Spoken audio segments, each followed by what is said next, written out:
Ya, Assalamualaikum warahmatullahi wabarakatuh. Selamat pagi dan terima kasih yang sebesar-besarnya kepada semua yang telah meluangkan waktu untuk hadir di sini, terutama kepada Bapak Imam selaku dosen pemrograman visual yang sangat kami hormati serta rekan-rekan sekelas yang luar biasa. Sebagai moderator pada presentasi kelompok kali ini, saya Forcero Deka, NPE Forcero Deka bersama dengan teman-teman kelompok saya, kelompok 2 pemrograman visual kelas S6L yang terdiri dari Bang Deptera, Tarumun Arumande, NPM 20214543501696, Rifki Ripaldi 202143502293, saya sendiri Porcero Deka 202143501716, Muhammad Dejan Andita 202143501640, Hairija Putra Bakti 202143501715, serta Suri Marsarin 202143502762. Kami akan mempresentasikan tugas kelompok kami dengan judul Apotek Point of Selling Sistem menggunakan Java. Kami akan memulai presentasi kami tentang bagaimana penjualan obat di apotek dengan menggunakan bahasa Java. Kami juga telah menyiapkan beberapa contoh kasus dan studi untuk memperjelas argumentasi kami. Lebih lanjut, kami akan menyajikan beberapa inisiatif dan solusi yang dapat diadopsi oleh apotek-apotek Indonesia untuk memanfaatkan teknologi secara efektif. Nah, tanpa menghabiskan waktu lebih lanjut, izinkan kami untuk memulai presentasi kami. Kami berharap apa yang kami sajikan hari ini dapat memberikan wawasan yang berharga dan memicu diskusi yang produktif. Terima kasih atas perhatiannya dan mari kita mulai dengan penuh antusiasme. Dan di materi kali ini yang akan kami jelaskan, ada beberapa poin yang akan dijelaskan. Yang pertama itu adalah IRD, flowchart, serta alur pemrograman yang berupa 3 transaksi, transaksi pembayaran gaji, entry barang masuk. Dan yang kedua itu master, terdiri dari 5 form karyawan, registrasi karyawan, form registrasi obat, jabatan, supplier, dan pelanggan. Dan yang buat laporan itu ada 5 laporan berupa laporan obat, laporan konsumer, laporan transaksi, laporan karyawan, dan supplier. Dan untuk poin yang pertama, yaitu IRD akan dijelaskan oleh Saudara Rifki. Baik, waktu dan tempat saya berikan kepada Saudara Rifki. Terima kasih Mas Force Rodeka. Di sini saya akan menjelaskan IRD-nya. Izin share screen.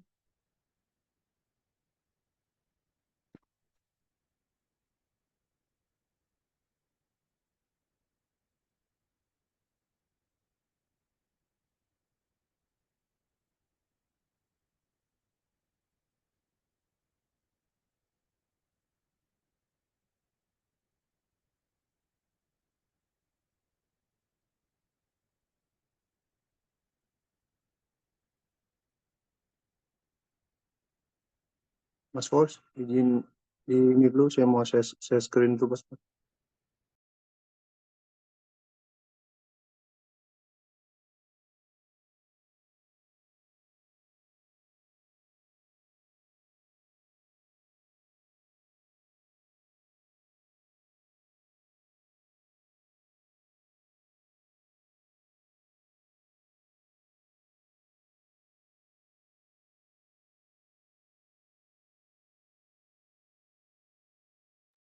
Sorry Rifki, mic-nya boleh dinyalain Ki? Ya, Di sini saya akan menjelaskan registrasi jabatan. Yang pertama, terdiri dari jabatan, gaji, pendidikan. Dilanjut karyawan membuat registrasi karyawan. Yang terdiri dari ID karyawan, nama karyawan, gender, alamat, kontak person, jabatan, dan pendidikan, dan approved. Lalu, karyawan mengisi registrasi obat yang terdiri dari ID registrasi, nama obat, jenis obat, dan stok awal. Lalu dilanjut, karyawan mengisi registrasi supplier yang di dalamnya berisi ID supplier, nama perusahaan, alamat, kontak person, tanggal registrasi. Setelah itu terisi, dilanjut membuat data supply yang di dalamnya terdiri dari ID supplier, nama supplier, jenis barang, nama barang, jumlah, dan tanggal masuk. Lalu dilanjut lagi karyawan untuk mengisi registrasi pelanggan yang di dalamnya itu ID pelanggan, nama pelanggan, gender, alamat, dan kontak person. Lalu di bawahnya dilanjut dengan transaksi yang terdiri dari ID transaksi, nama obat, nama pelanggan, jumlah obat, total harga, sales, dan tanggal.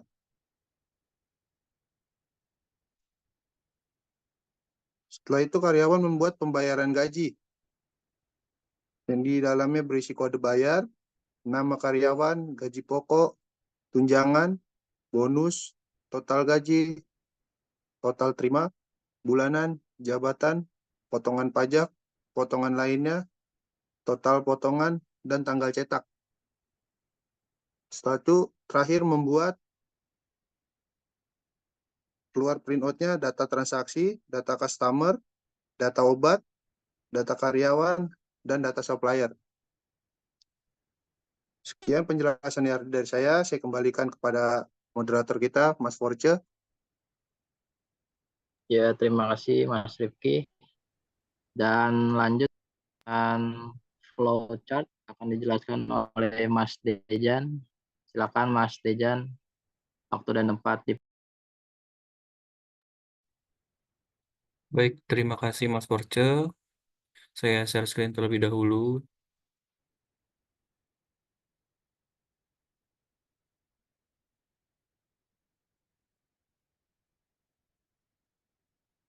Oke, baik. Setelah tadi dijelaskan untuk struktur data dari Mas Rifki terkait dengan pembuatan aplikasi point of selling klinik.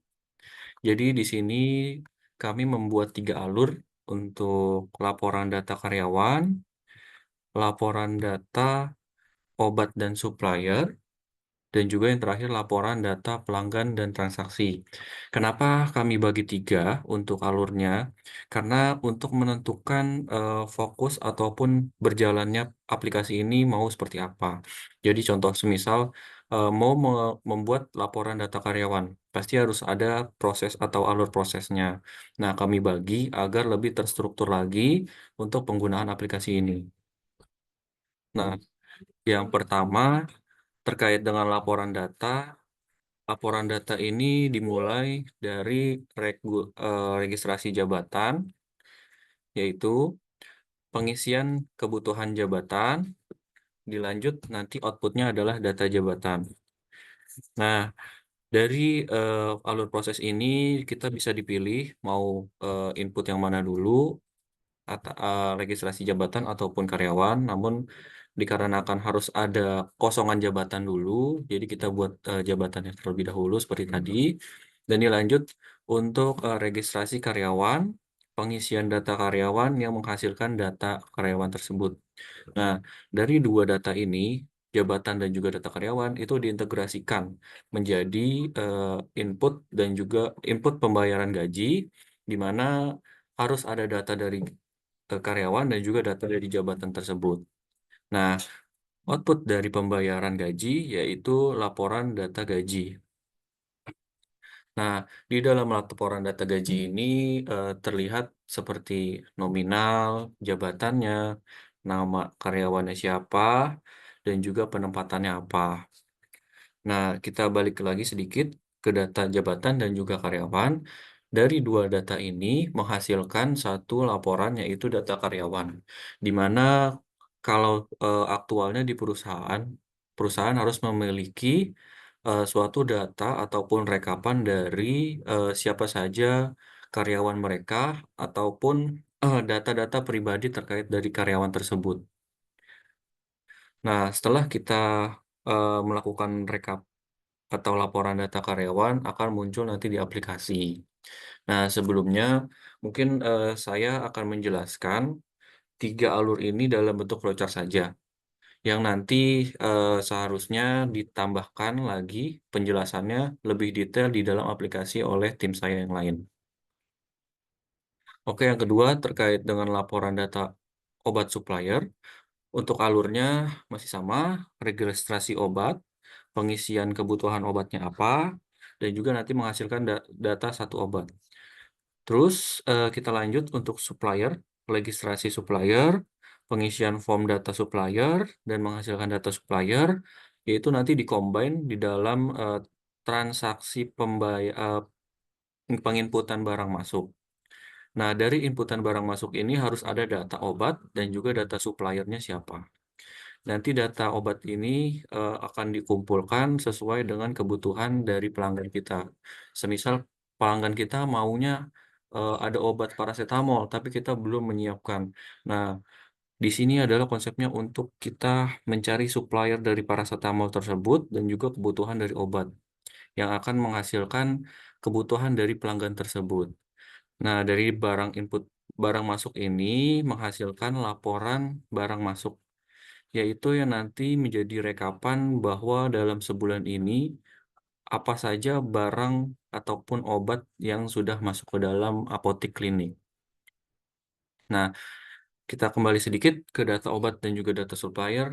Ini kami memiliki rekapan hasil dari data tersebut, yaitu data laporan obat, apa saja yang sudah masuk datanya di kami, dan juga data supplier. Nah, data supplier ini mengumpulkan kepada siapa saja kami berpartner untuk menyuplai obat-obat yang dibutuhkan. Baik, ke yang ketiga, laporan data pelanggan dan transaksi. Nah, untuk flowchart-nya ini masih sama, registrasi obat, pengisian kebutuhan obatnya apa, dan juga data obat tersebut. Dan untuk pelanggannya, mengisi data pelanggan, dan juga nanti akan menghasilkan satu data pelanggan untuk di-combine ataupun diintegrasikan ke transaksi pembelian. Nah, transaksi pembelian ini harus membutuhkan data obat dan juga data pelanggan yang nantinya kami memiliki tools untuk langsung dipilih terkait data apa saja yang sudah diinput. Jadi tidak bisa menginput baru pun harus meregistrasi ulang ke sini lagi ke awal. Dan output dari transaksi pembelian ini nota penjualan. Namun terkait dengan nota penjualan, kami belum bisa provide atau menunjukkan kepada Bapak Imam, dikarenakan waktu yang sudah sedikit mepet dengan waktu deadline. Namun kami akan improve ke depannya untuk pembuatan nota penjualan tersebut. Dilanjut, untuk rekap ataupun hasil laporan transaksi pembelian, kami sudah ada di sini.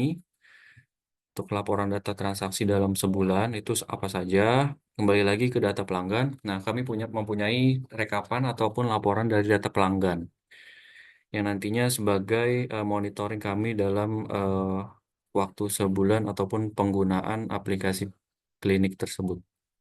Oke, mungkin dari saya yang bisa saya sampaikan terkait alur flowchart ini, semoga dimengerti. Selanjutnya saya kembalikan ke moderator. Terima kasih. Silakan moderator. Ya, terima kasih Mas Dejan atas penjelasannya terkait flow chart di program ini. Mungkin akan saya lanjutkan di bagian transaksi ya.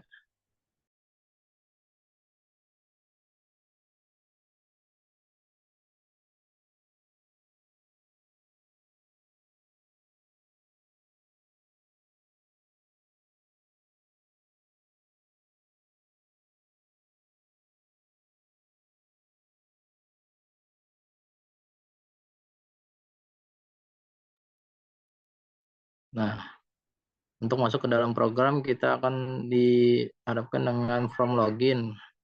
Nah, di sini ada kolom username dan password. Dan di dalam username ini kita mempunyai dua pilihan nih. Di database ada yang user 1 atas yang admin untuk admin dan 2 untuk user sendiri. Dan yang kalau kita masukkan di sini sesuai dengan apa yang ada di dalam table, dia akan langsung masuk ke dalam program. Tapi jika kita salah atau menginput username dan password nih yang tidak terdapat di dalam database, dia akan menampilkan Anda belum terdaftar atau password salah. Dan kita jika benar dan kita benar memasukkan password dan username, dia akan langsung masuk ke dalam program dan langsung masuk ke dalam main menu ini. Dan kita lanjut ke bagian transaksi. Nah, di form entry data transaksi ini kita harus mengisi ID transaksi, nama obat, nama pelanggan, jumlah obat, total harga. Dan untuk ID transaksi ini dia akan mengikuti sesuai ada yang sesuai dengan urutan terakhir dengan tabel yang ada di sini. Nah, ini kan terakhir 17 dan ID ini yang terbaru adalah 18. Nah, kita harus memilih di sini nama pelanggan di dalam tabel yang sudah ada.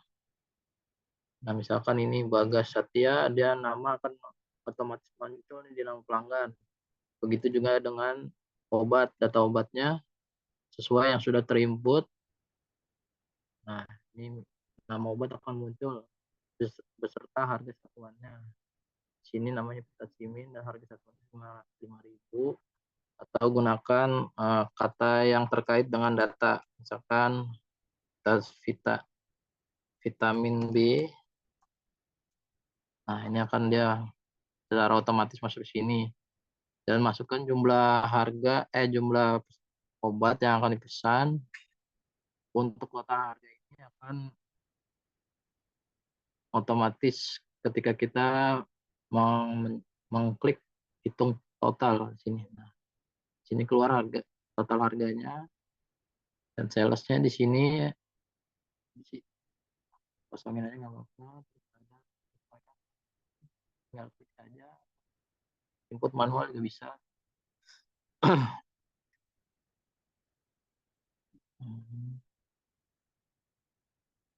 Nah, untuk menyimpan data, klik simpan dan data akan tersimpan. Dan dia akan langsung masuk ke sini nih, ke dalam transaksi terbaru.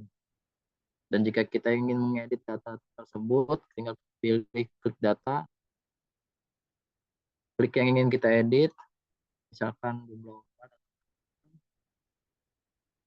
dan klik edit penyimpanan kembali dan data akan tersimpan dan terupdate. Nah, kita lanjut lagi ke bagian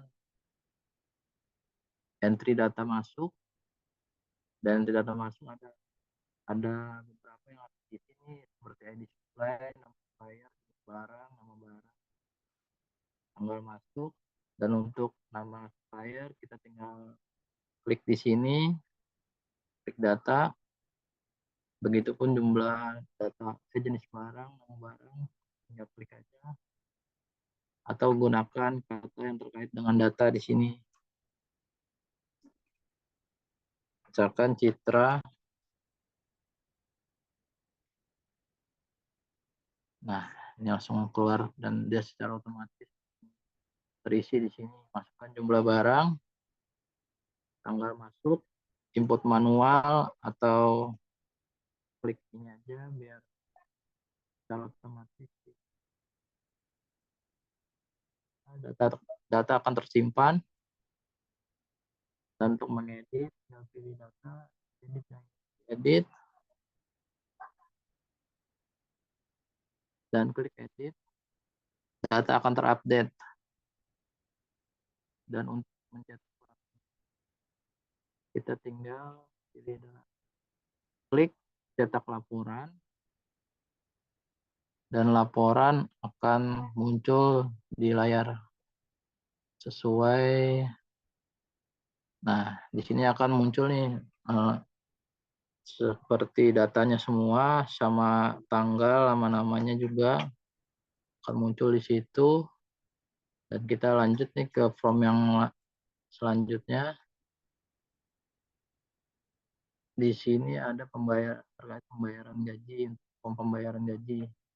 Nah, di sini ada beberapa yang harus diisi, seperti nama karyawan, gaji pokok, tunjangan, bonus, bulan, jabatan, potongan pajak, potongan lain, dan kodenya ini akan secara otomatis mengikuti update data table yang telah diinput.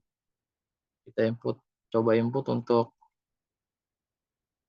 yang baru, gajinya misalkan 7.000, tunjangannya sekitaran bonusnya 5. Nah, pilih bulan di sini, bulan gajiannya, serta jabatan karyawan tersebut, potongannya juga. Dan untuk total yang diterima ini mengikuti jumlah yang ada di sini. Total gaji sama potongan. Ditotalkan dulu. Nah, total ini dan total ini akan menjadi total terima ketika kita klik proses. Nah, ini adalah jumlah gaji yang diterima karyawan tersebut. Jika kita ingin menyimpan, klik simpan. Oh, tanggalnya belum. Klik tanggal dulu, bisa input manual atau klik otomatis di sini dan klik simpan. Jika kita ingin menghapus data, nah pilih data table di dalam table dan klik hapus, otomatis data akan terhapus. Dan jika kita ingin memprint gaji semua yang ada di table ini, klik print. Nah, nanti gaji yang sudah kita input akan keluar di sini. Dan jika kita ingin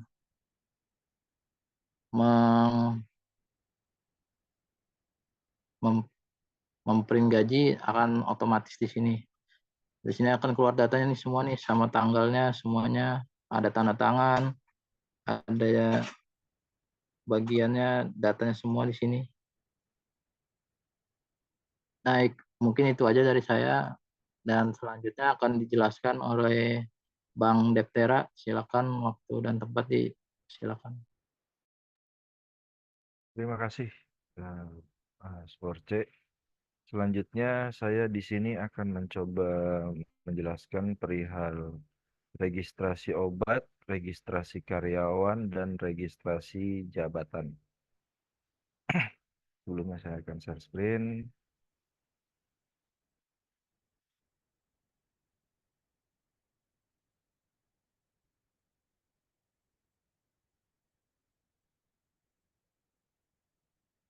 Bentar, mohon maaf. Oke.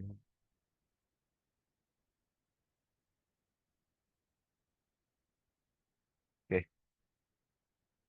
Di sini ada 3 yang akan menjadi paparan saya. Yang pertama itu adalah registrasi obat. Registrasi obat ini menampilkan data-data obat yang sudah diregistrasikan atau yang akan diregistrasikan. Seperti sebelumnya, ID itu tergenerate otomatis ditambahkan berdasar ID yang terakhir. Kemudian data obat, kemudian di sini ada jenis obat yang akan diinput. Ada 5 jenis obat di sini akan diinput, harga jual dan stok awalnya. Sebelah kanan menampilkan tabel bantuan obat-obat apa saja yang sudah diregistrasikan dan ada tabel pencarian di sini. Misalnya kita mau cari berdasar nama Napoli. Ketika tabel ini kita klik, otomatis datanya akan pindah kepada sebelah kiri fieldnya untuk bisa diedit atau dihapus. Untuk kembali untuk registrasikan data, kita coba aja untuk edit nih, stok yang tadinya awalnya 20, kita bikin 25. Oke, sudah diupdate. Tadi datanya sudah 25. Untuk kita meregistrasikan data baru lagi, kita pencet clear, otomatis sudah siap fieldnya untuk input data yang terbaru. Kemudian lanjutnya kita akan meregistrasikan tabel registrasian jabatan. Di sini yang sudah kami registrasikan ada 8 jabatan di dalam apotik beserta isian gaji dan tunjangan. Ini akan terkaitan dengan registrasian karyawan. Oke, lanjut kami ke tabel karyawan, registrasian karyawan.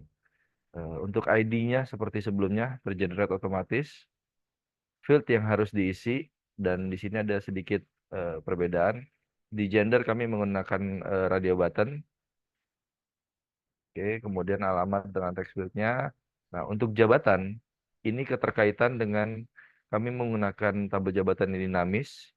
Sebagaimana pada sebelumnya registrasian jabatan sudah di-input, otomatis tabel yang pilihan combo box di sini akan berubah. Kita bisa lihat di sini ada 8 saat ini. Ketika kita input satu jabatan baru, otomatis akan bertambah. Kita coba ya. Registrasian cabang.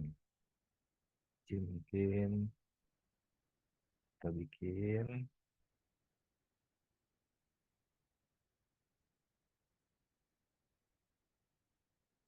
Kemudian kita simpan. Nah, bisa kita lihat di sini kita isi dengan huruf kecil. Ketika sudah disimpan, datanya terotomatis berubah menjadi huruf besar. Sekarang sudah ada 9 jabatan. Kemudian kita coba buka lagi registrasian karyawan. Combo box-nya harusnya otomatis berubah jadi 9. Ini mohon maaf, penuh ini registrasiannya. Sebentar, saya tutup dulu.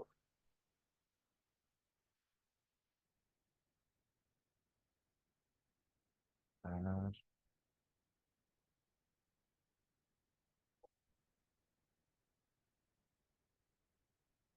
oke. Oke, ada di bawah cara otomatis. Demikian untuk tabel registrasi jabatan. Registrasian jabatan ini juga dibantu dengan form bantuan, tabel bantuan sebelah kanan, dan untuk mencari data berdasar nama yang ingin kita cari. Misalnya Reza ketika diklik pindah langsung ke field sebelah kiri untuk dapat diedit. Untuk kembali untuk input registrasian baru, tinggal pencet tombol clear, kemudian isi data yang dibutuhkan. Demikian dari saya. Selanjutnya saya kembalikan waktu kepada moderator. Terima kasih. Ya, baik Mas Depera terkait penjelasannya. Mungkin bisa dilanjut dengan Mas Reza. Waktu dan tempat dipersilakan Mas Reza. Baik, terima kasih Mas Porca.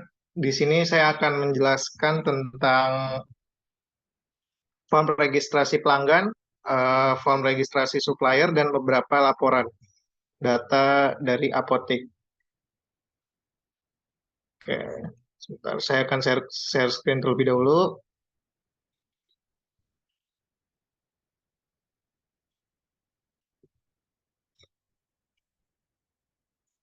Pertama-tama, kita mulai dari form registrasi pelanggan. Di sebelah kanan ada form inputan untuk pelanggan baru atau pelanggan lama yang akan diedit. ID pelanggan itu mengikuti ID pelanggan yang belum terdaftar. ID pelanggan terakhir yang terdaftar yaitu C005. Jadi ID yang ini tidak bisa diubah, itu C006. Kita langsung coba input saja. Untuk nama pelanggan kita bisa isi. Untuk gender, menggunakan radio button untuk mempermudah, tinggal diklik saja salah satu. Kita bisa input alamat dari pelanggan.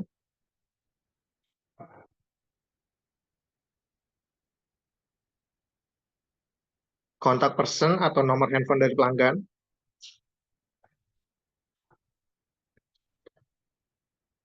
Setelah semua form input terisi, kita bisa klik tombol button, tombol simpan. Oke, dapat notifikasinya. Setelah data baru tersimpan, dia akan langsung muncul di bagian kiri data di table data pelanggan yang sudah tersimpan di database. Di sini juga ada fitur pencarian data dengan menggunakan pengetikan yang langsung akan muncul terfilter atas nama berdasarkan nama dan alamat pelanggan. Contohnya kita cari pelanggan atas nama Rifki, dia akan muncul, atau berdasarkan alamat yaitu Jalan Bugis, dia akan muncul juga. Oke, jika diklik data yang telah tersimpan akan muncul di form inputan yang nantinya bisa kita edit seperti berikut. Kita ganti namanya.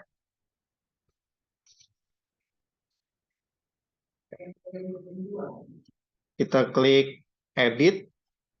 Namanya sudah berhasil kita ubah. Otomatis data yang tersimpan juga akan berubah dan semuanya akan berubah menjadi huruf kapital. Jika kita mau mendaftarkan pelanggan baru, kita bisa langsung pencet aja tombol clear, maka form input akan bersih dengan ID pelanggan yang baru C007. Di sini kita juga ada fitur penghapusan pelanggan. Caranya yaitu tinggal klik aja salah satu pelanggan yang kita ingin hapus datanya dan klik tombol hapus. Data sudah terhapus dan data yang terhapus sudah tidak ada di tabel pelanggan. Dari registrasi pelanggan ini, dari data yang tersimpan ini, kita bisa membuat laporan data pelanggan atau customer yang nantinya bisa kita print.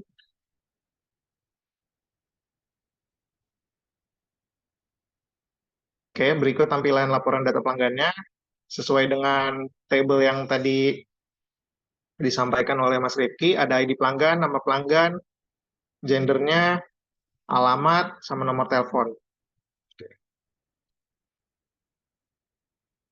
Lanjut ke form registrasi supplier, yang nantinya ini akan berpengaruh ke entry barang masuk.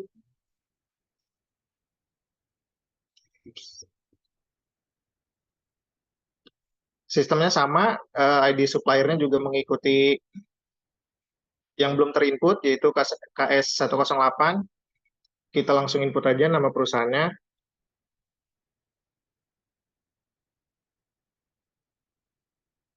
Nama perusahaan supplier, alamat supplier,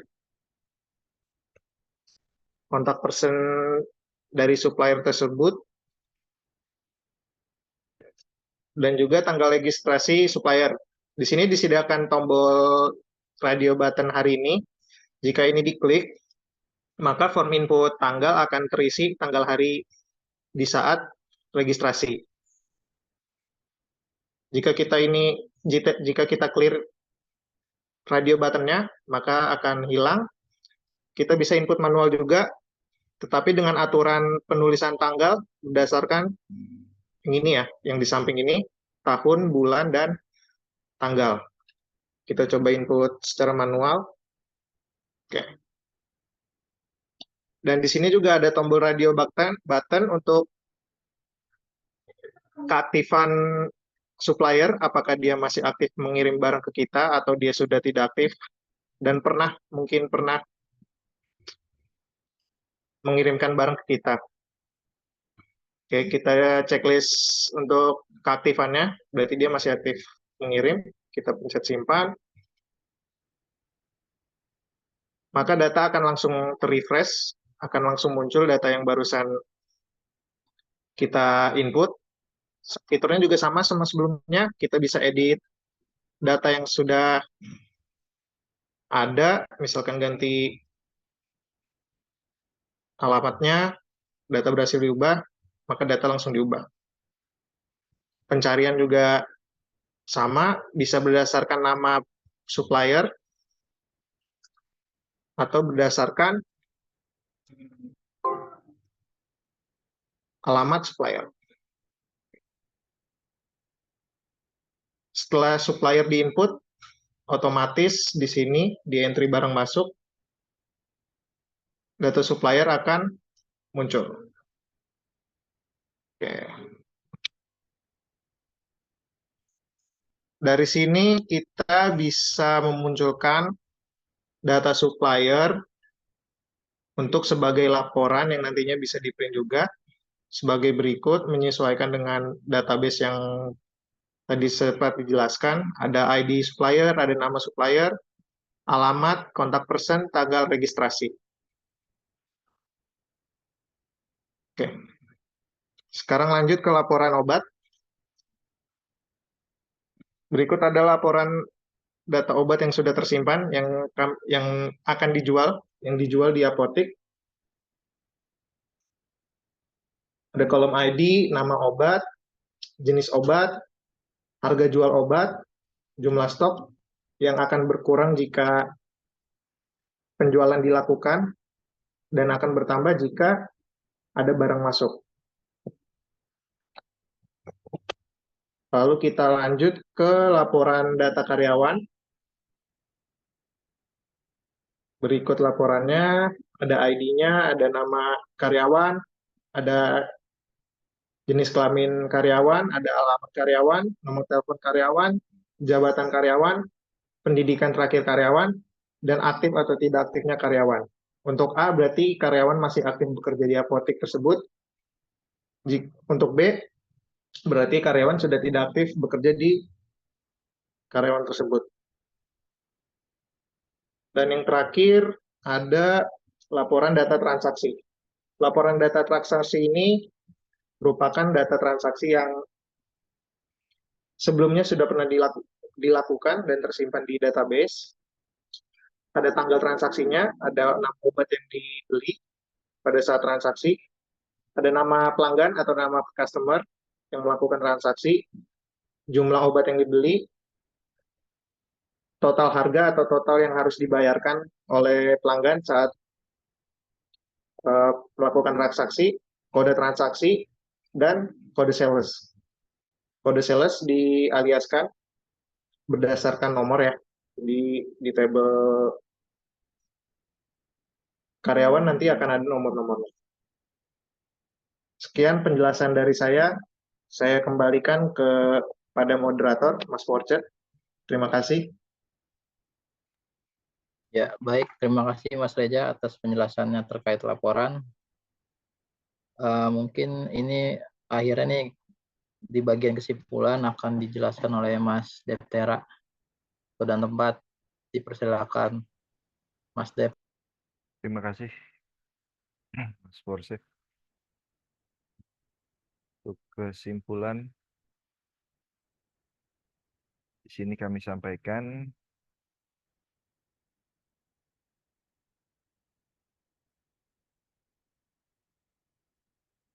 Bentar, saya akan share screen-nya.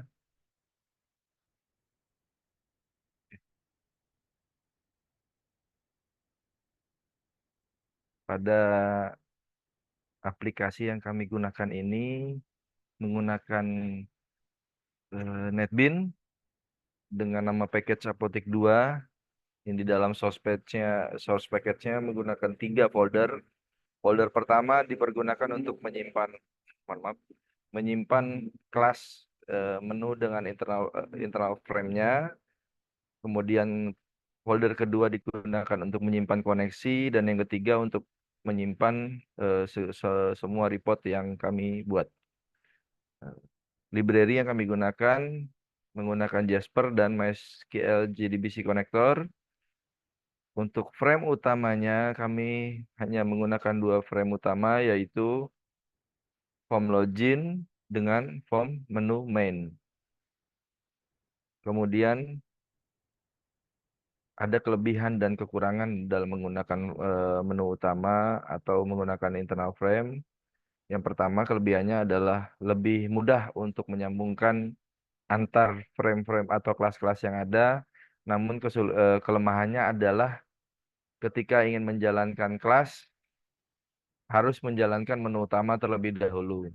Untuk laporan kami menggunakan fungsi Jasper Report, dan dalam aplikasi kami sudah mencoba menampilkan laporan-laporan yang dibutuhkan dan dapat dimodifikasi sesuai dengan kebutuhan yang ada.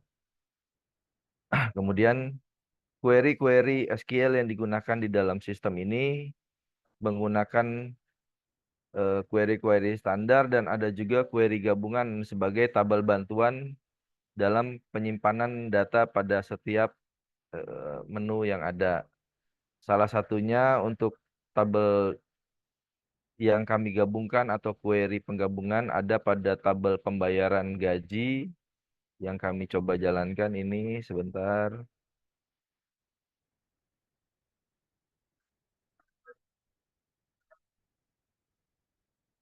Pada sistem di sini di tabel pembayaran gaji kami menggunakan query penggabungan tabel atau join table di sini. Ini data karyawan ini terdiri dari 2 tabel. Yang pertama tabel karyawan sendiri yang terisi dengan nama dan jabatan. Kemudian di sini ada tabel jabatan yang digabungkan. Sebelah kanannya yang berisi gaji dan tunjangan. Sebagai improvement kami dari sebelumnya, kami sudah dapat menampilkan cetak slip gaji dan laporan data gaji yang tadi ditampilkan oleh Mas Force. Untuk mencetak slip gaji, sebentar. Cetak slip gaji, kita sebelumnya harus memilih karyawan mana yang ingin ditampilkan. Nah,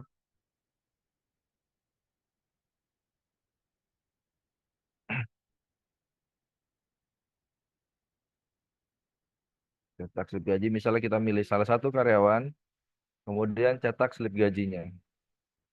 Tinggal tekan tombol slip gaji. Ini improvement kami. Di sini sudah ada nama datanya karyawannya berdasar ID, nama, jabatan, tanggal cetaknya, bulan gaji yang akan dicetak, beserta data-data gaji yang dibutuhkan, kemudian yang untuk ditandatangani sebagai form hard copy-nya. Oke, selanjutnya.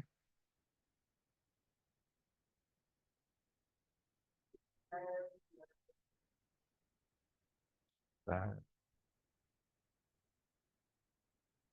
penggunaan operasi aritmatika di dalam sistem ini juga kami aplikasikan, di mana salah satunya ada pada perhitungan pembayaran gaji yang ditampilkan Mas Forse sebelumnya.